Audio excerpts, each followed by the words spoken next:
मंगलाचरण करेंगे। ओम नमः सिद्धेभ्याय जय श्री ओम नमः सिद्धेभ्याय जय श्री ओम नमः सिद्धेभ्याय। मंगलम भगवान वीरो मंगलम गौतमो गणे मंगलम कुंद कुंदाद्यो जैन धर्मोस्तु मंगलम। सर्व मंगल मांगल्यम सर्व कल्याण कारकम प्रधानम सर्वधर्माणां जैनम जयतु शासनम। जैनम जयतु शासनम जैनम जयतु शासनम। जीवं जीवं दब्बं जीर्णवरवसहेन जीर्णनिठितम् देविंद विंद वंदे तम सर्वदा शिरसा।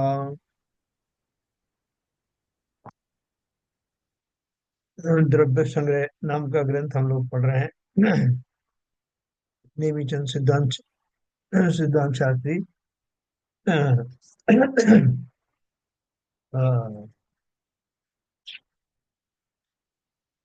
नेमीचंद सिद्धांत देव इसके रचयिता हैं। और उसके माध्यम से अपन ने जो कुछ पढ़ा अभी, सबसे पहले जीव द्रव्य की बात अपन पढ़ रहे हैं, छह द्रव्यों में से। और जीव द्रव्य का लक्षण जो है, हम जानते हैं कि चैतन्यता और ज्ञान ही उसके लक्षण है, जिसके द्वारा वो दूसरे द्रव्यों से भिन्न प्रतिभाषित होता है। फिर हमने दर्शन के जो भेद पढ़े, दर्शनोपयोग और ज्ञानोपयोग, दो उपयोग होते हैं, जिसमें हमने दर्शन के चार भेद और ज्ञान के आठ भेद, ऐसे 12 भेदों के बारे में पढ़ा। तो उसी को हम थोड़ा सा और कंटिन्यू करेंगे। तो किसी को कोई शंकाएं आए तो बताएं कि किन किन को मति ज्ञान श्रुत ज्ञान कितना किसको होता है, अवधि ज्ञान की परिभाषा क्या है, मने पर्याय ज्ञान किसको होता है, नारकियों को जो ज्ञान होता है उसको क्या कहते हैं, सामान्य प्रतिभास किसे कहते हैं, विशेष ज्ञान किसे कहते हैं, ये सब अपन ने थोड़ा टच किया है, इसी को अपन आगे बढ़ाएंगे।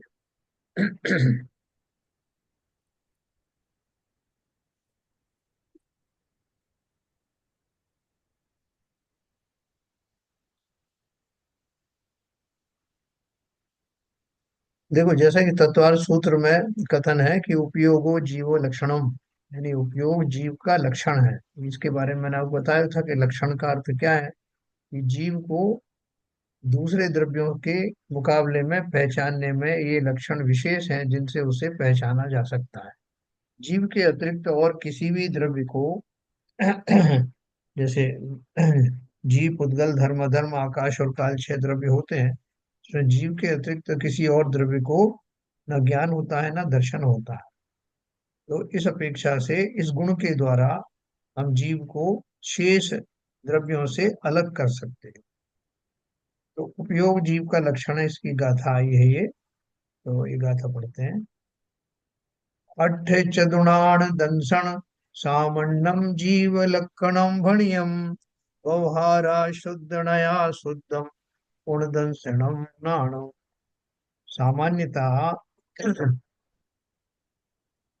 सामान्यतः चौ आठ दर्शन ज्ञान जिय लक्षण कहे, व्यवहार से परिशुद्ध नय से शुद्ध दर्शन ज्ञान है। क्या बोल रहे हैं?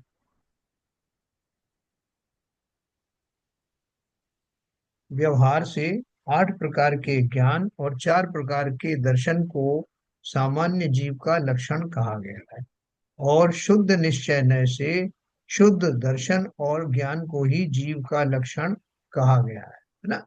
फिर वो जो शुद्ध निश्चय नय होता है, वहां पर कोई भेद नहीं होते। तो सामान्य लक्षण क्या है जीव का, जो सामान्य लक्षण, यहाँ जो जीव का लक्षण व्यवहार नय से कहा है, उसमें संसारी या मुक्त जीवों का पृथक पृथक कथन नहीं किया है, इसलिए सामान्य है, कॉमन है। माने जो जीव संसार में है और जो जीव मुक्त अवस्था को प्राप्त हुए हैं, उन सब के लिए कॉमन बात कही जाती है। क्या कॉमन बात कही जाती है? कि जीव का लक्षण कैसा है? ज्ञान और दर्शन रूप है, उपयोग रूप है। दूसरा कारण यह है कि शुद्ध ज्ञान दर्शन ऐसा कथन ना करके ज्ञान दर्शनोपयोग के सामान्यतया भेद किए गए हैं, इसलिए उनमें से यथा संभव जिस जीव के जो लागू हों वह उस जीव का लक्षण समझना चाहिए। क्या बोल दिया उन्होंने कि एक लंबा आपको टोटल एक जनरल बात बता दी कि जीव चाहे संसारी हो या मुक्त हो, दोनों के ही लक्षण क्या है, ज्ञान और दर्शन से वो पहचाना जाता है। तो सर, जब, हाँ एक सेकेंड, जब मुक्त जीव की बात करेंगे तो मुक्त जीव के जो है ना वो विशेष रूप से कथन किया जाएगा। हाँ बोलिए। तो ये निश्चय से जो दर्शन है, ज्ञान है, वो केवल ज्ञान स्थिति होती है ना सर? हाँ, शुद्ध निश्चय न से शुद्ध दर्शन और ज्ञान को ही जीव का लक्षण कहा गया। मतलब देखो क्या मतलब है। दर्शन और ज्ञान जीव का लक्षण जो शुद्ध वाला है, वो केवल ज्ञान की स्थिति, केवल दर्शन और केवल ज्ञान। बिल्कुल बिल्कुल, आपने सही समझा, क्योंकि वो शुद्ध ज्ञान होता है, उसमें किसी तरह का राग रंग आदि होता नहीं है, और अन्य पदार्थों के बारे में भी किसी तरह का राग मिश्रित ज्ञान आदि नहीं होता। इसलिए शुद्ध जो निश्चय ने से कहा है वो जीव का जो स्वरूप है, असली जो जीव है, प्योर जो जीव है, उसका लक्षण आपने सही कहा कि वो केवल ज्ञान वाली, केवल ज्ञान और केवल दर्शन वाली दिशा वैसे है। भी वो प्रत्यक्ष दर्शन होता है, अप्रत्यक्ष नहीं। हाँ वो आगे आएगा, अभी देखिए। तो ये सामान्य दर्शन हो गया। दूसरा कारण ये बोला, शुद्ध ज्ञान दर्शन ऐसा कथन ना करके ज्ञान दर्शनोपयोग के सामान्यतया भेद किए गए हैं, इसलिए उनमें से यथासंभव जिस जीव के जो लागू हो वह उस जीव का लक्षण समझना चाहिए।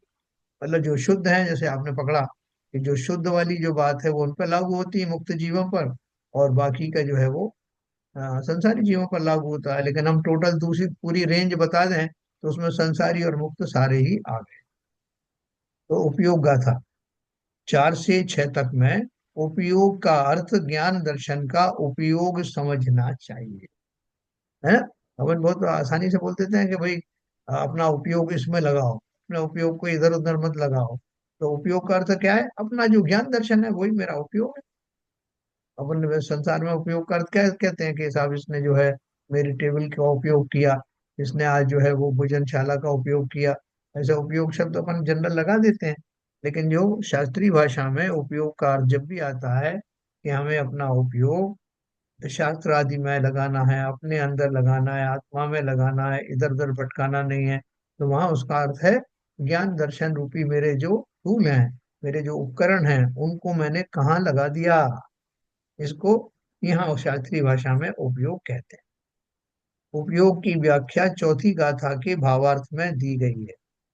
चारित्र गुण की जो शुभोपयोग, अशुभोपयोग, शुद्धोपयोग अवस्था है वह यहाँ नहीं समझना चाहिए। यह चारित्र की बात नहीं हो रही अभी, ठीक है ना। तो अभी खाली अपन इसकी बात कर रहे हैं, ज्ञान और दर्शन की। फिर व्यवहार नहीं क्या है, तब इसको जरा थोड़ा इलाबोरेट कर देंगे? इसको चारित्र चारित्र गुण। गुण की जो शुभोपयोग, अशुभोपयोग और शुद्धोपयोग अवस्था है, वो नहीं समझना चाहिए। हाँ वहां भी देखो तो क्या अपना है, उपयोग लगता है। ये इसलिए देखो इसका क्या अर्थ क्या है, वैसे तो आगे आने वाला है। यहाँ उपयोग जब भी कॉमन रूप से जब उपयोग शब्द का इस्तेमाल करते हैं, वो कह रहे हैं तो उपयोग में अर्थ यही लगाना कि मेरा ज्ञान दर्शन कहाँ लग रहा है, उसको ही उपयोग की परिभाषा में लिया गया है। तो बोलेगा कि जो शुभोपयोग, अशुभोपयोग और शुद्धोपयोग अवस्थाएं, ये चारित्र गुण की दशाएं हैं। ऊपर वाले तो ज्ञान और दर्शन की हैं, तो उनका उनका उपयोग इनमें करना चाहिए क्या, चारित्र गुण में। तो ये ज्ञान दर्शन का जो उपयोग उसकी बात चल रही है, तो बोल रहे हैं कि इसमें भी कंफ्यूज मत हो। चारित्र गुण में जो शुभोपयोग आएगा वो कैसी दशा है, उसको आगे समझाएंगे, लेकिन अभी मैं आपको बता देता हूँ कि शुभोपयोग का अर्थ क्या है कि अपना ज्ञान दर्शन लगाने के बाद मेरे अंदर में एक कुछ परिणाम बनते हैं, तो वो परिणाम में स्थिरता का नाम ही उस रूप उपयोग का चारित्रिक परिणाम हुआ। जैसे शुभ उपयोग में लगा, तो शुभ उपयोग में कैसे लगा मैं, मैंने उसमें अपना ज्ञान लगाया, मैंने उसमें अपना दर्शन लगाया, और उसके बाद में मैंने उसको नक्की किया कि ये मंदिर है, इस मंदिर में मुझे किस तरह की जो है चीजें, जिनेंद्र देव बैठे हुए हैं, ये मंदिर है, नौ देवों का स्थान है, ये सारी बातें मैंने अपने ज्ञान और दर्शन के उपयोग से नक्की कर ली। अब उस उपयोग के द्वारा जब मैं कंसंट्रेट करके उसके ऊपर जब अपनी एक निराकुल अवस्था में कह लूं टेम्परेरीली, या ध्यान अवस्था में जब मैं बैठता हूँ, या वो परिणाम मेरे कुछ कुछ देर तक टिके रहते हैं, पूजन आदि के भाव, तो वह शुभ उपयोग हो गया। जब जो है मैं शुद्ध अवस्था में अपना चिंतन आदि करने में टिक जाता हूँ, तो वहां मेरी वो अवस्था टिकने वाली, व्यवहार वो जो अवस्था है वो शुद्धोपयोग की अवस्था हो गई। वैसे ही अपन देखो, चारित्र का मैं आपको परिभाषा फिर से बताता हूँ। निश्चय नय की या निश्चय चारित्र की परिभाषा क्या है? कि जीव अपने ज्ञान दर्शन के द्वारा वस्तु का, आत्म वस्तु का समझो कि वो परिचय प्राप्त करता है, उसके गुणों को चिंतन में लेता है। उस चिंतन पूर्वक जब वो उसमें स्थिर हो जाता है, अपने स्वभाव में स्थिर हो जाता है, तो वही अवस्था वास्तव में शुद्ध निश्चय नय का चारित्र अवस्था है। तो चारित्र कहाँ पहुंचा? होता तो वो ज्ञान दर्शन पूर्वक ही है, लेकिन उस पूर्वक होने के बाद जो मेरी एक दशा बनती है, उस दशा में स्थिरता रूप होना ही वो शुभोपयोग या अशुभोपयोग या शुद्धोपयोग अवस्था कहलाती है। ठीक है। प्रारंभ में तो अपने को दोनों की जरूरत खाली है, दर्शन ज्ञान दर्शन की जरूरत है। तो जब उस भूमिका में पहुंच जाता हूँ, ज्ञान दर्शन पूर्वक जाने गए आत्म तत्व को तन्मयता पूर्वक जब मैं स्थिर रह करके उसका चिंतन करता हूँ, तो जो अवस्था प्रकट होती है वो तीन तरह की अवस्था हो सकती है। मैं पाप रूपी भी चिंतन कर सकता हूँ, मैं पुण्य रूप भी चिंतन कर सकता हूँ, और मैं शुद्ध दर रूप भी चिंतन कर सकता हूँ। वो चिंतन की अवस्था जिसमें मैं एक पर्टिकुलर समय समय तक टिका रहता हूँ। शुद्धोपयोग जो सिद्धों का होता है वो तो टाइम बाउंड नहीं है, वो तो हमेशा के लिए हो गया। लेकिन जो साधक हैं, उनका जो है टाइम बाउंड पीरियड होता है। उसमें मैं शुभोपयोग में हूँ या अशुभोपयोग में हूँ या शुद्धोपयोग में। कहने का अर्थ क्या हुआ? कि वो दशा ज्ञान दर्शन के द्वारा पहचानी गई दशा में स्थिर होने का नाम चारित्र है। बहुत बढ़िया, बहुत बढ़िया।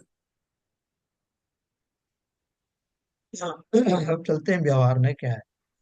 अभेद आत्मा में ज्ञान की पर्यायों के भेद करना सो व्यवहार है। देखो ये बहुत अच्छे से समझना कि जब शास्त्रों की भाषा में जब अपन आगे बढ़ेंगे, तो जब भी हम किसी वस्तु को खंड खंड करके जानेंगे, अखंडित वस्तु को खंड खंड करके जानेंगे, तो हम खाली अपनी समझ के लिए जान रहे हैं, वो वस्तु खंडित नहीं होती।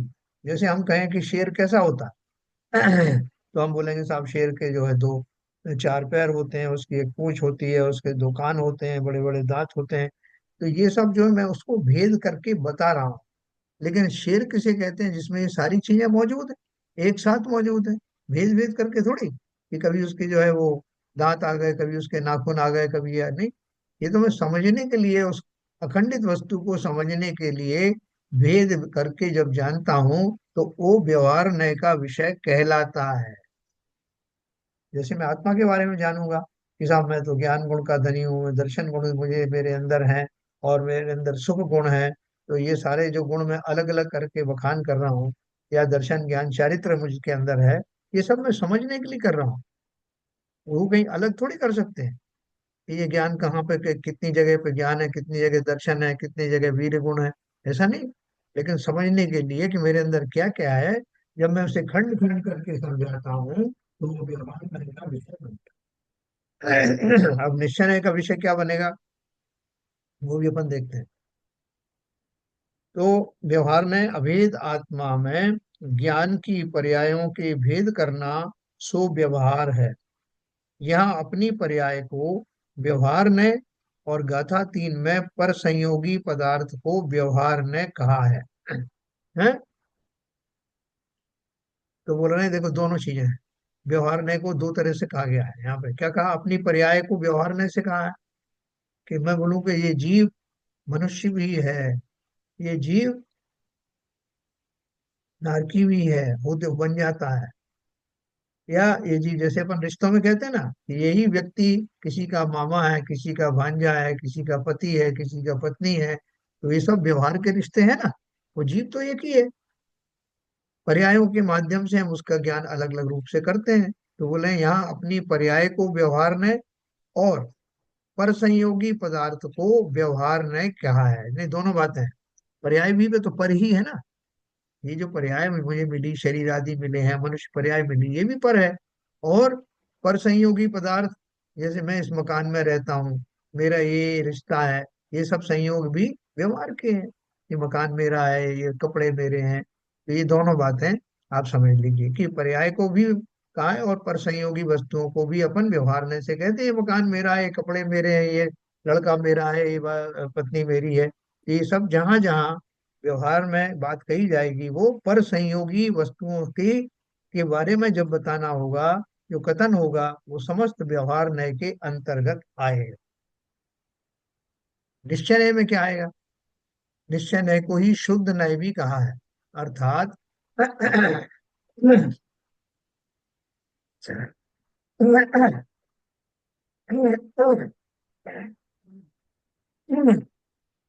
निश्चय न्याय से शुद्ध अखंड केवल ज्ञान तथा दर्शन जीव का लक्षण है ना? जैसे आपने पहले कहा, शुद्ध निश्चय न्याय क्या है, या निश्चय न्याय से शुद्ध अखंड केवल ज्ञान तथा दर्शन ही जीव का लक्षण है। तो ये उन्होंने दो भेदों में बताया। अगर कोई मान लो यही वाली परिभाषा पढ़ेगा तो वो ये क्या कहेगा कि साहब ये ज्ञान और दर्शन जो है, केवल ज्ञान तथा दर्शन ही जीव का लक्षण हुआ, फिर हम तो जीव हुए ही नहीं। ना हमें केवल ज्ञान है, ना हमारा केवल दर्शन है, तो हम कहाँ से जीव हो गए? तो इसलिए उन्होंने पहले बता दिया कि एक सामान्य लक्षण बताया जो सभी जीवों पर लागू होता है। ज्ञान दर्शन आदि जो उपयोग है वो सभी जीवों पर लागू होता है, सबके लक्षण सामान्य रूप से। फिर व्यवहार बता दिया कि जो पर्यायों संबंधी ज्ञान करना है वो व्यवहार न्याय का विषय है। और जब जीव अपने शुद्ध पर्याय का, शुद्ध दशा का चिंतन करना करता है, उसके बारे में जब वर्णन किया जाता है, तो वो निश्चय न्याय का कथन होता है। क्योंकि न केवल जीव बल्कि जितने भी द्रव्य हैं, सबकी अपनी अपनी अपनी एंटिटी है, उनका अपना अस्तित्व है। उनके अस्तित्व के बारे में, उनके स्वभाव के बारे में वर्णन करना, वो निश्चय न्याय का कथन। और उनकी पर्यायों के संबंधी बात करना वो सब व्यवहार न्याय का कथन। तो जीव का वास्तविक स्वभाव केवल ज्ञान और केवल दर्शन रूप है। इसलिए शुद्ध न्याय से वह जीव का लक्षण है। यह लक्षण अपने द्रव्य से अभिन्न है, इसलिए यह शुद्ध न्याय का विषय है। जब जो मैं आत्मा हूँ, जीव हूँ, उसमें बिना किसी लाग लपेट के प्योर जीव की बात कही जाएगी। प्योर का अर्थ क्या है? शुद्ध। तो वो शुद्ध न्याय होगा, सिंपल बात है। इसलिए यह शुद्ध न्याय का विषय है। यह लक्षण अपने द्रव्य से अभिन्न है, यानी जिन जिन द्रव्यों में जो जो गुण पाए जाते हैं, वो उनसे अलग नहीं किए जा सकते, है ना? यह निश्चय ने त्रैकालिक स्वरूप को बतलाता है। शक्कर किसे कहते हैं? बोले साहब शक्कर नहीं खाई क्या आपने? नहीं, बताओ क्या लक्षण है? बोले देखो, शक्कर एक तो मीठी होती, दूसरी वो सफेद होती। ये तो लक्षण एकदम प्रत्यक्ष दिखते हैं। लेकिन उसके अलावा और दूसरे लक्षण भी उसके हैं कि उसको गला देते हैं तो वो जो है पानी जैसा दिखने लगता है, तरल पदार्थ बन जाता है। और जलाते हैं तो कार्बन बन जाता है। जिस चीज में डालें वो मीठी हो जाती है, ज्यादा डालो तो उसका जो है स्वाद खराब हो जाता है। ऐसे बहुत सारे गुण हैं। तो क्या मैं सफेदी और मिठास में से किसी एक गुण को उससे अलग कर सकता हूँ? बोले फिर तो वो शक्कर रहेगी नहीं। क्योंकि युगपद पाए जाने वाले, एक साथ पाए जाने वाले गुणों के कारण ही वो द्रव्य उस रूप बना रहता है। तो इसलिए उन्होंने लिखा, यह लक्षण कौन सा लक्षण? केवल शुद्ध नय से जीव का जो लक्षण है, केवल ज्ञान और केवल दर्शन रूप, यह लक्षण अपने द्रव्य से अभिन्न है, यानी कभी अलग होता नहीं। ये तो खैर स्पेसिफिक दिया है, केवल ज्ञान केवल की बात नहीं, इन जनरल ज्ञान और दर्शन में भी जीव का गुण है। व्यापक रूप से वो कभी उससे अलग होता नहीं, चाहे वो शुद्ध अवस्था में हो चाहे अशुद्ध अवस्था हो। यह निश्चय ने त्रैकालिक स्वरूप को बतलाता। उसका विषय और व्यवहार नय का विषय परस्पर विरोधी है। क्यों विरोधी है? क्योंकि निश्चय ने किसी को मिला के नहीं मानता कि मेरे अंदर में राग भी आ गया, द्वेष भी आ गया, और दूसरी धन संपत्ति के लिए जो है मेरा अपनापन भी आ गया, ये सब मिला करके मैं जीव द्रव्य हूँ, ऐसा नहीं। उसमें से जो बाहर की चीजें हैं वो सब व्यवहार नहीं के विषय हैं। व्यवहार से मैं कहता हूँ कि मैं इसका हूँ, वो मेरा है? वो बोलते हैं ना, जब बहुत पति पत्नियों के बीच में या प्रेमी प्रेमिका के बीच में जो गहरे संबंध होते हैं तो क्या बोलते हैं कि एक जिस्म मगर एक जान है हम, दो जिस्म मगर एक जान है हम। कि दो जिस्म मगर हों, लेकिन हम जान तो एक ही हैं, क्योंकि इतना इंटीमेसी है। लेकिन प्रत्यक्ष में तो वो सब अलग अलग है ना।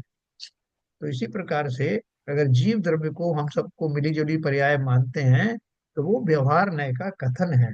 निश्चय नय से एक द्रव्य दूसरे द्रव्य के अंदर प्रविष्ट होता नहीं। आप कितना ही मिला लो, मिलता नहीं। चूर्ण बनाते हैं, पांच चीजों को मिला के चूर्ण बनाया है।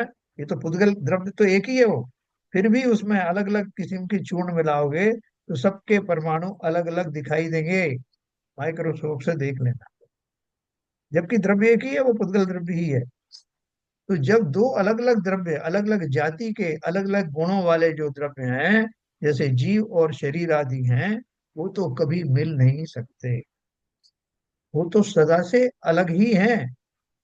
मैं ही मूर्ख हूँ जो उनको एक रूप मानता हूँ, एक रूप में उनकी कल्पना करता हूँ। तो उन्हें व्यवहार नय और निश्चय नय दोनों अलग अलग हैं। निश्चय नय अपने अंदर किसी को मिलाता नहीं है, और व्यवहार नय मिली जुली बात करता है। इसलिए वो दोनों द्रव्य अलग अलग हैं, रहते साथ में हैं। न दोनों के एक साथ रहने में विरोध नहीं है, लेकिन हैं दोनों अलग अलग। एक साथ रहने में विरोध नहीं है। ऐसा वस्तु का अनेकांत स्वरूप है। अनेकांत का अर्थ है अनेक उसके अंदर में गुण है। दोनों नयों के यथार्थ ज्ञान को सम्यक श्रुत प्रमाण कहते हैं।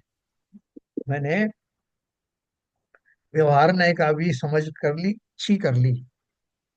अब मेरे से आप कुछ भी पूछो, मेरे से मतलब अपन से कोई भी पूछे कि ये वस्तु जो है, ये वाक्य आपका निश्चय नय का है कि व्यवहार नय, तो हम इसमें जब प्रवीणता हासिल कर लेंगे तो अनायास ही हमारे मुंह से निकलेगा कि ये व्यवहार नय का कथन है, ये निश्चय नय का कथन। दोनों नयों के यथार्थ ज्ञान को सम्यक श्रुत प्रमाण कहते हैं। श्रुत ज्ञान क्या होता है? द्वादशांग जिनवाणी का ज्ञान बोलते हैं, उसको श्रुत ज्ञान कहते हैं। श्रुत के भेद है ना, द्वादशांग, 12 भेद हैं। जिनवाणी जो है 12 भेदों में बटी हुई है।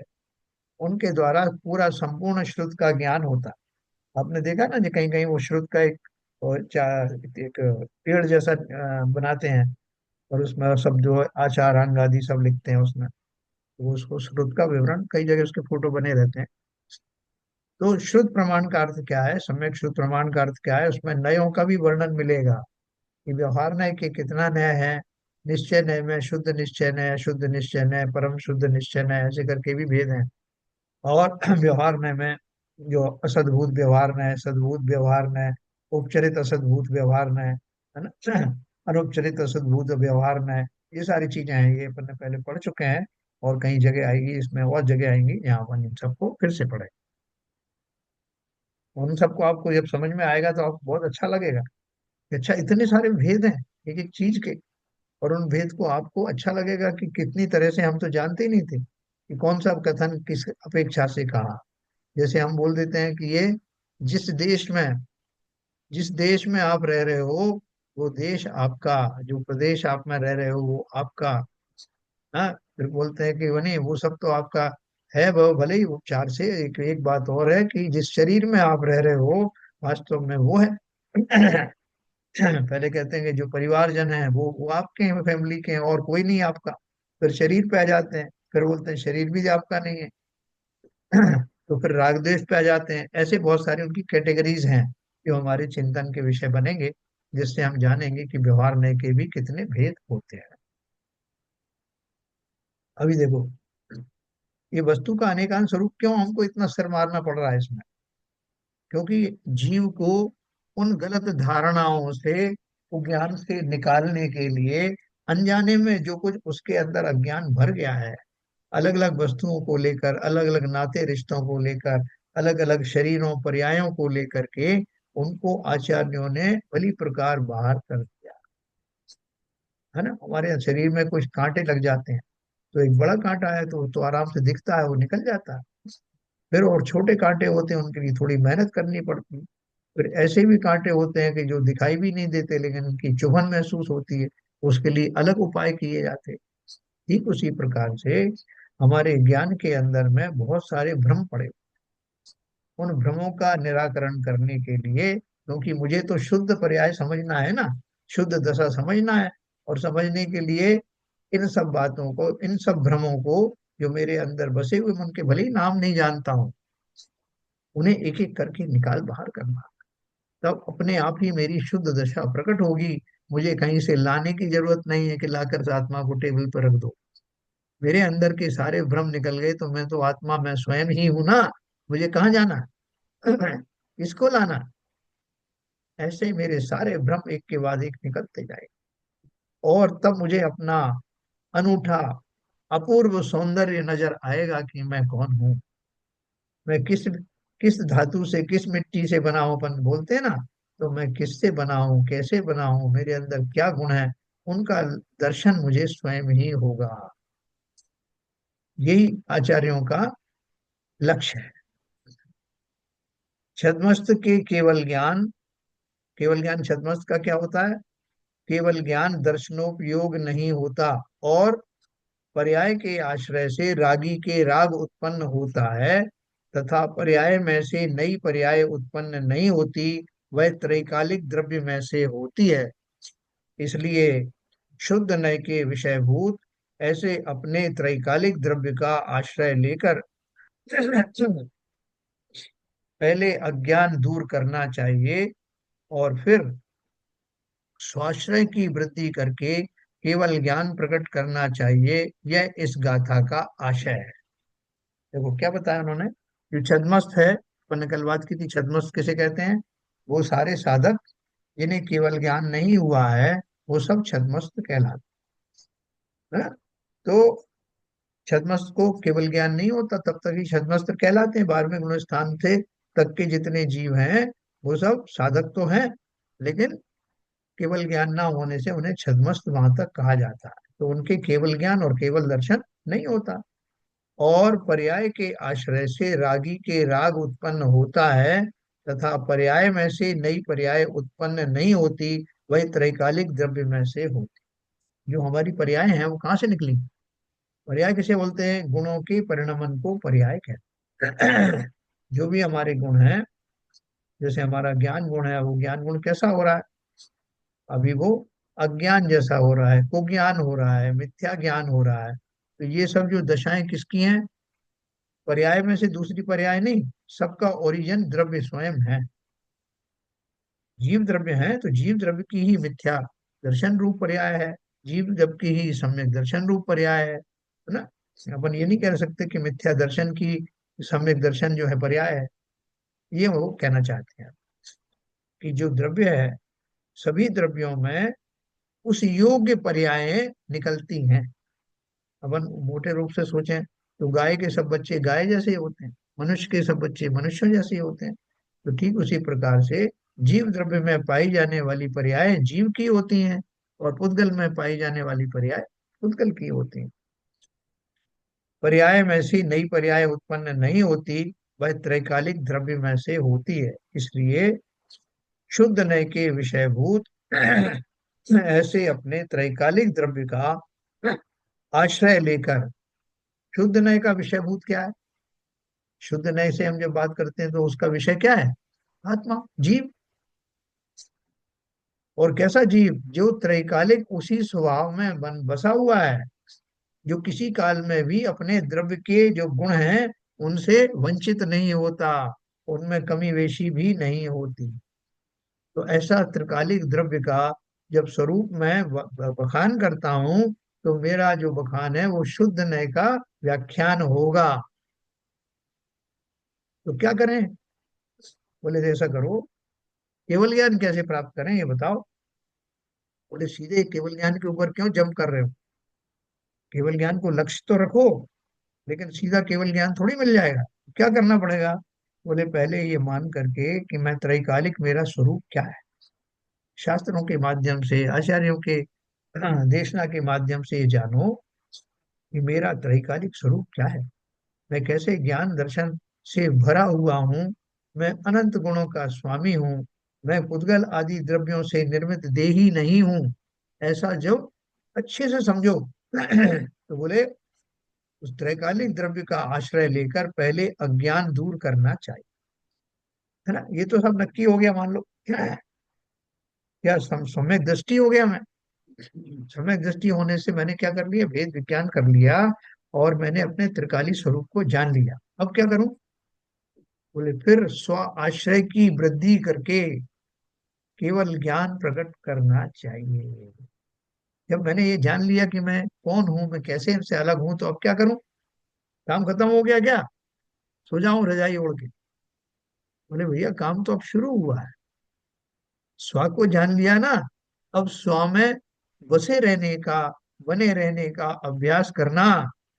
वही अभ्यास एक दिन केवल ज्ञान में कन्वर्ट होने वाला। जो साधक, जो मुनिराज क्या करते हैं कि जब किसी ने 1000 साल तक तप किया, किसी ने 3 महीने तक तप किया, वो करते क्या है?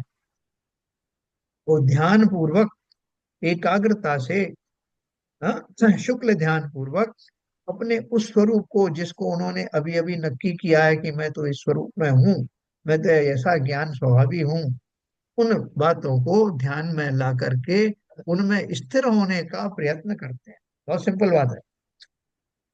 उसमें स्थिर रहने का प्रयास करते हैं। बोले कितनी देर तक करते हैं, कब तक करते हैं? इतना इतना समय उन्हें क्यों लगता है? बताओ भाई, किसी को पता हो तो, कितना इतना समय क्यों लगता है उनको? कब तक ध्यान करते रहेंगे? उनका लक्ष्य क्या है? बोलिए सीवी। नहीं, ऐसा है कि वो तो ध्यान का जब तक शुद्धोपयोग का जो टाइम है, एक अंतर मोड़, हाँ। तब शुद्धोपयोग जब तक वो स्थापित नहीं होगा, तब तक वो गुण उस गुण स्थान में नहीं आ पाएंगे। ये तो मतलब प्रकृति का नियम है। तो जैसे जैसे वो शुद्धोपयोग बढ़ता जाता है और अपना राग द्वेष कम होते जाते हैं, और शुद्धोपयोग की शुद्ध स्थिति जब आ जाती है, तब वो श्रेणी आरोहण करके अपना केवल ज्ञान की स्थिति में पहुंचते हैं। जरा वो जो स्थिति है, जिस स्थिति में जीव के संपूर्ण काषायिक भाव समाप्त हो जाते हैं और उस परम शुद्ध अवस्था का अनुभव होने लगता है ना, वही स्थान, है ना। वो बोलते हैं ना, क्षण भर निज रस को पी चेतन, मिथ्यामल को धो देता है, काशायक भाव विनष्ट किए, निज आनंद अमृत पीता है ना। अनुपम सुख तब विलसित होता, केवल रवि जगमग करता है, दर्शन बल पूर्ण प्रकट होता, यही अरिहंत अवस्था है। देखो युगल जी ने 4 लाइन के अंदर में सम्यक दर्शन कैसे होता है और केवल ज्ञान कैसे होता है, दोनों का स्वरूप एक साथ बता दिया। अरहंत अवस्था, केवल ज्ञान वाली अवस्था, है ना। और क्षण को, क्षण का अर्थ क्या है? वो अंतर्मुख, इसके भी बात कर रहे हैं। उतने समय तक वो स्थिर हो जाए अपने स्वरूप में, तो केवल ज्ञान प्रकट होता है, जगमग करने लगता है पूरा संसार। हाँ, मिथ्यामल को धो देता, क्षण भर निज रस को पी चेतन, मिथ्यामल को धो देता, तो सम्यक धारण हो गया। और फिर नेक्स्ट स्टेप में काशायिक भाव विनष्ट किए, निज आनंद अमृत पीता।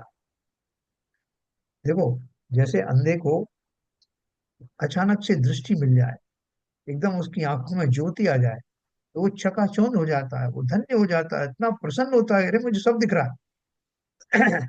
ऐसे ही हम सब अज्ञान दशा के कारण अंधे हुए पड़े हैं। राग आदि से युक्त हमें संसार का संसार का वास्तविक स्वरूप और स्वयं का वास्तविक स्वरूप दिखाई देता नहीं।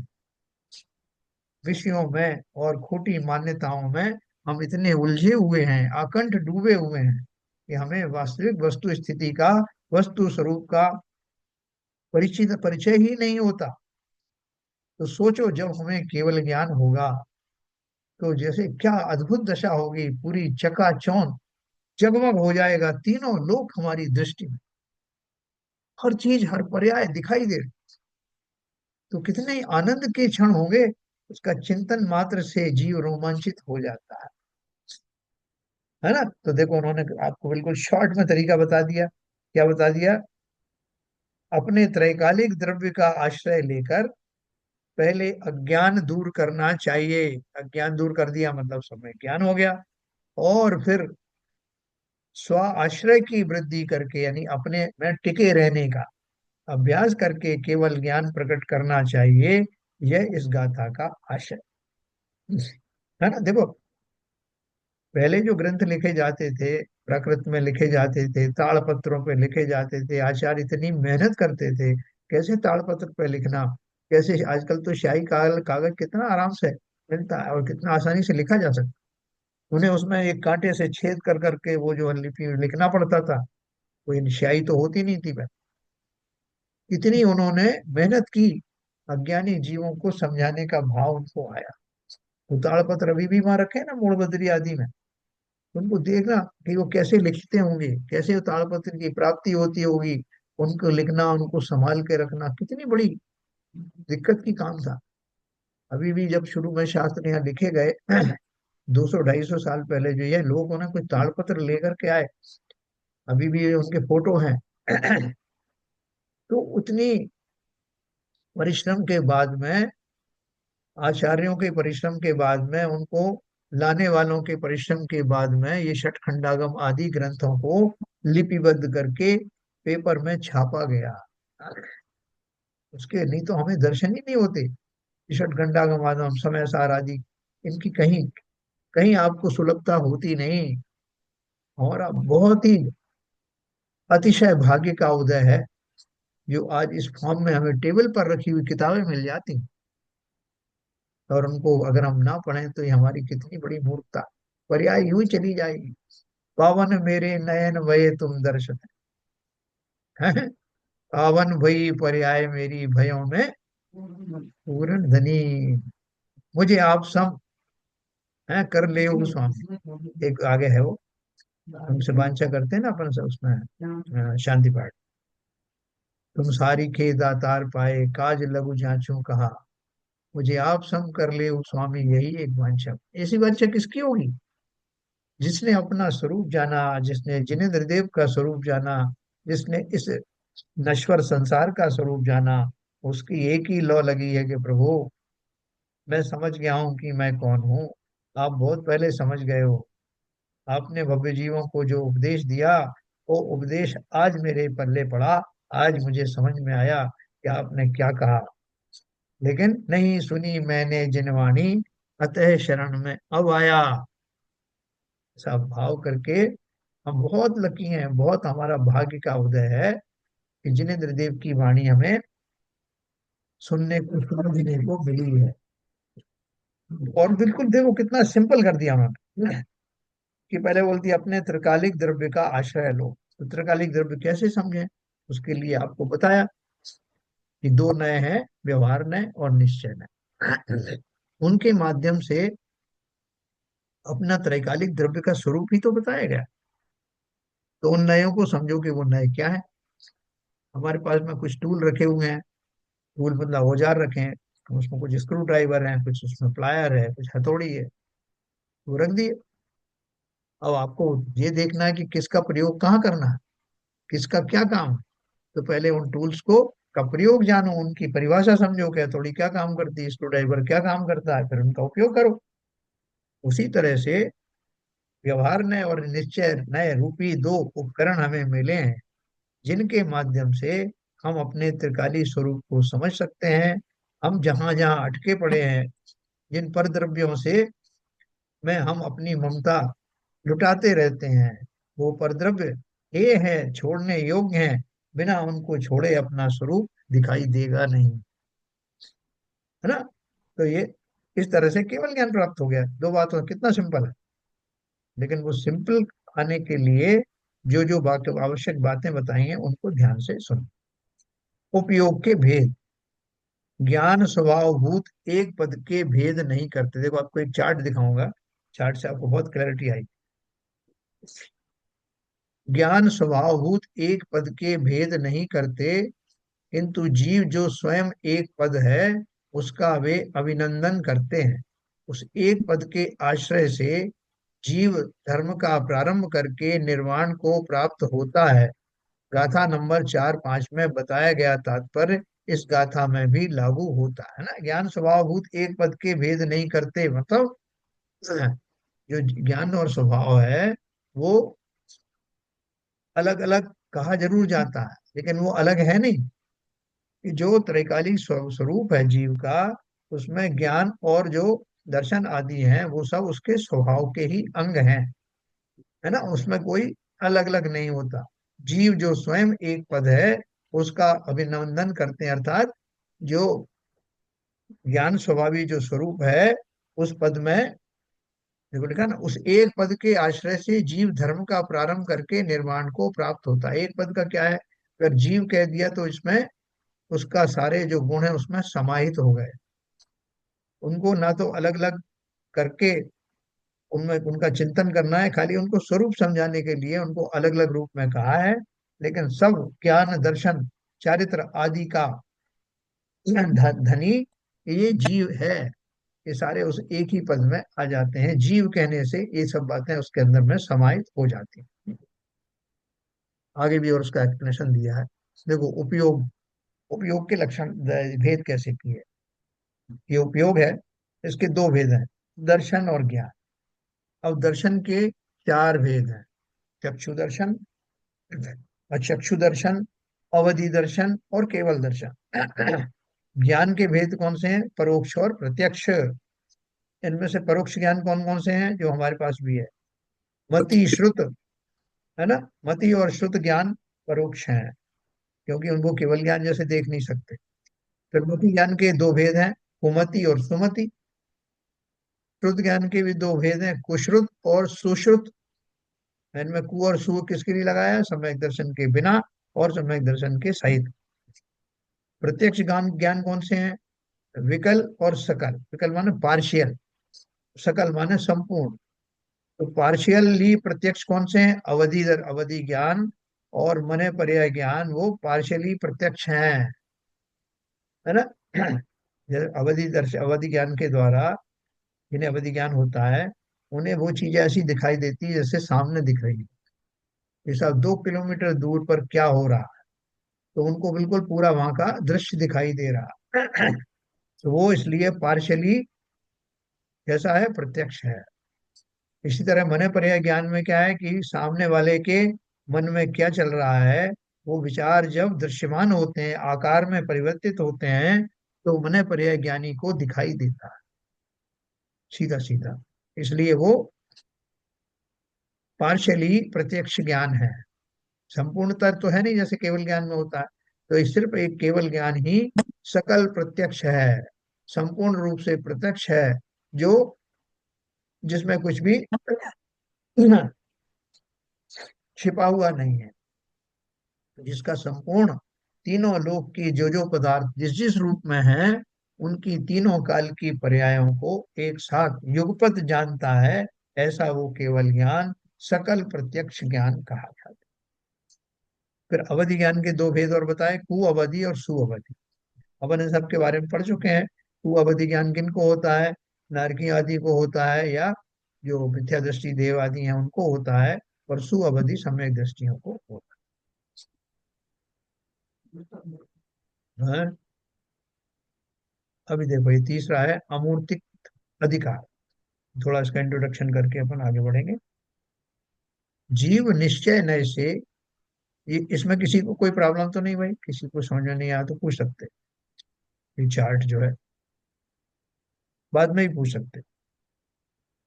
अमूर्तिक अधिकार, अमूर्ति का अर्थ क्या है, जीव निश्चय नय से, अमूर्त होने पर भी व्यवहार नय से मूर्त कहा जाता है। देखो बहुत इंपॉर्टेंट बात है। मूर्त किसे कहते हैं? जो दिखाई देते हैं, जिनके आकार आदि प्रत्यक्ष दिखाई देते हैं, पांच इंद्रियों के विषय जो बनते हैं।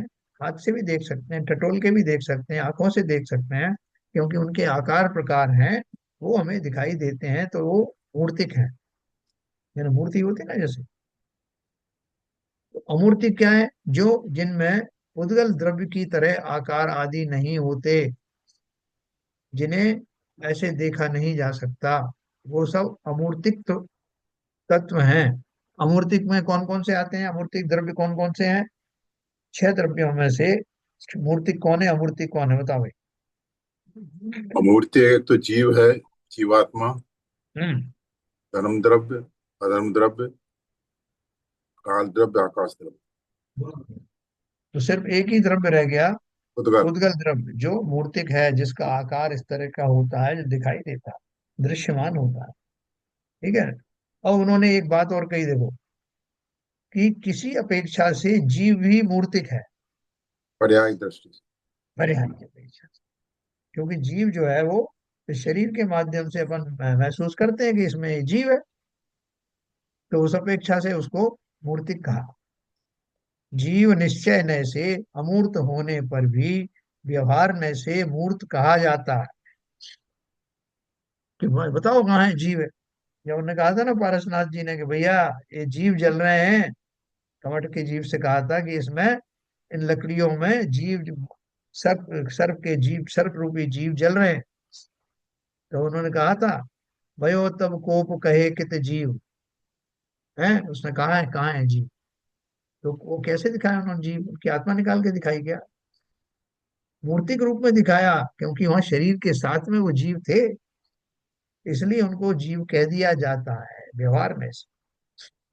जीव निश्चय नय से अमूर्त होने पर भी व्यवहार नय से मूर्त कहा जाता है। वर्ण रस पंच गंधा दो भाषा अट्ठ निश्चया जीवे नो संति अमुत्ति तदो व्यवहारा मुक्ति बंधा दो। क्या बोल रहे हैं? स्पर्श रस गंध वर्ण जिय में नहीं है परमार्थ से। स्पर्श रस गंध वर्ण जिय में नहीं है परमार्थ से। अतः जीव अमूर्त मूर्तिक बंध से, व्यवहार से। तो क्या बात कही उन्होंने? समय सार की गाथा है। निश्चय न से जीव द्रव्य में पांच वर्ण, पांच रस, दो गंध और आठ स्पर्श नहीं होते, इसलिए जीव अमूर्तिक है। तो ये किसमें होते हैं? जिसमें होते हैं वो मूर्तिक है। व्यवहार न से जीव को कर्म बंधन होने से मूर्तिक कहा गया है। आप बोलोगे, कभी तो आप बोल रहे थे कि शरीर आदि होता है इसलिए उसको अमूर्तिक, इसलिए मूर्तिक कहा है। और यहाँ बोल रहे हैं कि कर्म आदि होते हैं, कर्म बंधन होते हैं, इसलिए मूर्तिक कहा है। तो दोनों बात एक ही है। क्यों एक ही है? क्योंकि ये शरीर किससे बना है? नौ कर्मों से बना है। और साथ में इसमें और दूसरे जो कर्म होते हैं वो सूक्ष्म होते हैं, वो बड़े दिखाई नहीं देते हैं, जैसे वो आपके ज्ञानावर्णी दर्शनावर्णी आदि जो है। लेकिन नौ कर्मों से बना हुआ ये जो शरीर है, नौ कर्म वाले परमाणुओं से बने हुए शरीर से मैं मूर्तिक कहलाता हूँ, उसके कारण मूर्ति कहलाता। तो ये जो लक्षण दिए, इन लक्षणों को पूरा ध्यान से समझना। ये किसके लक्षण है, ये जब हम समझ लेना। वो लक्षण जीव में नहीं है, इसलिए जीव अमूर्तिक है बेसिकली। निश्चय न से जीव द्रव्य में पांच वर्ण, वर्ण माने कलर, पांच रस, दो गंध और आठ स्पर्श, आठ प्रकार के स्पर्श, ठंडा, गरम, हल्का, चिकना, ठंडा, गरम, हल्का, भारी, चिकना, रुक्ष, ये आदि जो है, इसके आठ स्पर्श होते हैं। वो इसमें नहीं है, इसलिए जीव अमूर्तिक है। व्यवहार ने से जीव को कर्म बंधन होने से मूर्ति कहा गया। ये कर्म बंधन है, उसका जो आश्रय है होता है। वो कर्म भी वैसे पौद्गलिक ही हैं जो उसके साथ रहते हैं, और ये नो कर्म रूपी शरीर तो है ही। भावार्थ है, वर्णादि रहित प्रत्येक जीव अनादि अनंत वर्ण, अनादि अनंत है, वर्ण गंध रस और स्पर्श से रहित है। इसलिए वह प्रति समय वास्तव में अमूर्तिक यानी अरूपी है, किंतु संसार दशा में अनादि से मूर्तिक पुद्गल कर्मों के साथ उसका बंध है। इसलिए संयोग का ज्ञान कराने के लिए उसे मूर्तिक कहा जाता है। सर, किंतु हाँ। ये दो स्थिति बनी यहाँ पर। हम्म। एक तो वो कर्म बंधन होने से आत्मा से उसको मूर्ति कहा है, हम्म। मगर इंद्रियां वगैरह हैं तो पर्याय दृष्टि से उससे भी तो मूर्ति कहा कहते हैं। तो शरीर में तो इंद्रियां भी आ जाती है ना। हाँ, शरीर में, वही तो कह रहा हूँ। तो वो तो मैंने आपको बताया कि आप कैसे नहीं, भी सब समझो।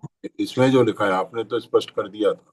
हाँ। इसमें तो दोनों में ही लिखा है, पिछली बार ही गाथा में, तब तो स्टेंजा इसमें भी कि वो क्या कहते हैं, बंद होने से उसको मूर्तिक मान लिया जाता हाँ, तो कर्म बंध कौन से होते हैं? दो तरह, तीन तरह के कर्म होते हैं। तीन तरह कौन कौन से होते हैं? भाव कर्म, नो कर्म और द्रव्य कर्म। है। तो इसमें तो द्रव्य, जो भाव कर्म है तो होता ही नहीं है इसमें। भाव कर्म का तो सवाल ही नहीं, जो प्रमूर्तिक होने के लिए जरूरी है वो द्रव्य या तो आपका, हाँ, द्रव्य कर्म होगा या और नो कर्म। कर्म होगा। ठीक है ना? तो देखो, अगर अपन द्रव्य कर्म के हिसाब से समझें तो वो उसके आकार प्रकार तो सब होते हैं ना। जैसे हम्म, कर्मांड शरीर है, या आपका जो तेजस शरीर है, ये शरीर भी दिखाई देते हैं। अवधि ज्ञानी तक कोई दिखाई दे जाता है, केवल ज्ञान की तो बात ही अलग। अच्छा। अवधि मने पर यह ज्ञानी को ये दिखाई देते हैं। अच्छा, ये कर्मांड शरीर दिखाई दे जाता हाँ, बिल्कुल है। दिखाई देता है। ओके ओके, आज ठीक है ना? पहली बार सुना है। जो पुद्गल का, जो एक पुद्गल का सबसे छोटा जो हिस्सा होता है परमाणु, हाँ। जो किसी माइक्रोस्कोप से और दृष्टि से नहीं दिखाई देता, उसका लास्ट टुकड़े का भी लास्ट जो पोर्शन है उसको अवधि ज्ञानी देख लेता है। ओहो। ठीक है ना? तो वो देख लेता मतलब वो दृष्टव्य है। फिर वो तो हमें मूर्ति भले ही नहीं फिर दिखाई तो देता। मूर्ति हो ही गया। हाँ हाँ। इसलिए वो मूर्तिक हो गया उसके संयोग के कारण। ओके। नो कर्म के रूप में जो औदारिक शरीर है, ये अपन को भी दिखाई देता है, इसलिए भी मूर्तिक है। ठीक है? तो यदि सचमुच ही जीव को मूर्तिक मान लिया जाए तो फिर जीव अजीव का कोई भेद ही नहीं रहे। है ना? समझाने के लिए बोल रहे हैं कि भैया ये जीव है, ये अजीब है। नहीं तो वैसे तो अगर इसको भी हमने अमूर्तिक मान लिया, मूर्तिक मान लिया, तो फिर जो एकमात्र लक्षण था जीव का और पुद्गल से अलग होने का, वो कहाँ रहा? जीव अजीव का कोई भेद ही नहीं रहेगा। अब देखो दूसरा बोल रहे हैं, निश्चय नय व्यवहार नय। यहाँ पर निश्चय नय जीव की त्रैकालिक अमूर्तिकता तो बतलाता है, और व्यवहार नय उद्गल कर्म के साथ का अनादि संबंध बतलाता है। अब ये दोनों नय एक साथ चलेंगे ना, तो उसमें से कौन सा है आपको किसका इस्तेमाल करना है वो आप कर लीजिए। निश्चय नय जीव की त्रैकालिक अमूर्तिकता तो बतलाता है, और व्यवहार ने उद्गल कर्म के साथ का अनादि संबंध बतलाता है। इन दोनों नयों का विषय परस्पर विरोधी है। क्यों परस्पर विरोधी है? निश्चय ने व्यवहार ने का कुछ भी संबंध स्वीकार नहीं करता। निश्चय ने कहीं मानता ही नहीं कि मैं कुछ शरीर का मेरा कुछ लेना देना है। लेकिन व्यवहार ने कहता है कि मैं आत्मा के आसपास रहता हूँ, मेरा आत्मा से कई तरह के संबंध हैं, कर्म आदि का संबंध है, व्यवहार के बहुत सारे संबंध हैं। लेकिन तरह का जो निश्चय ने की बात करता हूँ, निश्चय ने इन संबंधों को स्वीकार नहीं करता। वो अपने शुद्ध स्वरूप की ही बात करता है। और लेकिन जब से जीव है तब से ही उसको पौद्गल का संबंध पाया जाता है। शरीरों के माध्यम से वो सदैव उसके साथ पाया जाता है। इन दोनों नयों का विषय परस्पर विरोधी है, किंतु उसके एक साथ रहने में कोई विरोध नहीं है ना। तीसरी गाथा में पुद्गल प्राणों के साथ का व्यवहार संबंध बतलाया है, और यहाँ पुद्गल कर्म के साथ का व्यवहार संबंध क्षणिक बतलाएगा, क्षणिक संबंध। निश्चय व्यवहार का निषेधक है, और व्यवहार निश्चय नय के द्वारा निषेध्य है। संसार दशा में प्रत्येक जीव के इन दोनों नयों का विषय एक ही साथ होता है। इसका तात्पर्य अपन कल समझेंगे। और ये बहुत सिंप्लीफाई करके आचार्यों ने इसमें दिया गया है।